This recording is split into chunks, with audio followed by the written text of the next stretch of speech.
Hello friends, welcome back to my YouTube channel. So in this session, we are going to discuss regarding what is frequency modulation and how the free FM signals are classified.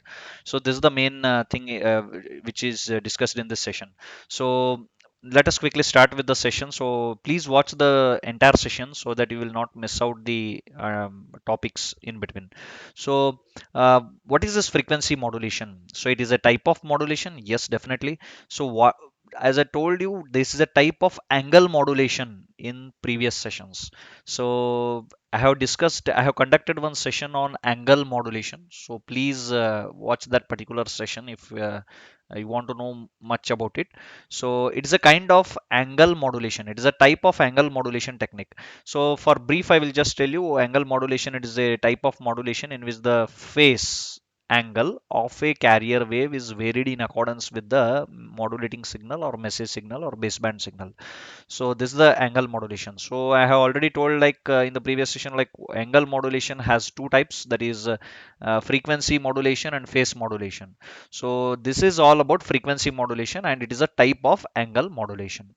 So what is frequency modulation then? Frequency modulation is a type of angle modulation in which the frequency of carrier wave is varied in accordance with the message signal. So I have during that session also I have told you like what is frequency modulation in just a simple way.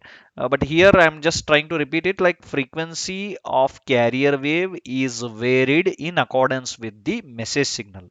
Okay, message signal, as you already know, message signal is also called as baseband signal or modulating signal. It has three names basically: message signal, modulating signal, baseband signal. All are one and the same, don't confuse. So frequency of carrier wave is varied in accordance with the message signal, and one more important thing also is uh, amplitude of the carrier wave is kept constant. This is the one thing which you have to take care. Okay, so amplitude of the carrier wave is kept at a constant value, and frequency instead, because this is frequency modulation, frequency of the carrier wave is varied in accordance with the message signal.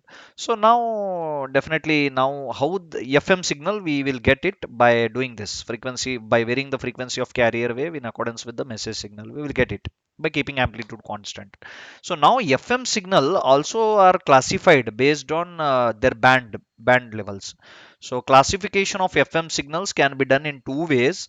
The first one is narrow band FM signals, NBFM it is called, and wide band FM signals, WBFM it is called. So the detailed description about these two will be given in one individual session. I will try to cover for both the types of FM signals.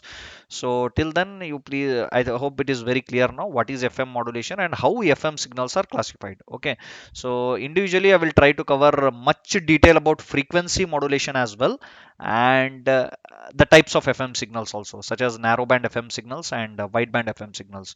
So please do subscribe to my YouTube channel and press the bell icon to get the latest updates. Okay. So till then, thank you. Have a nice day. Bye.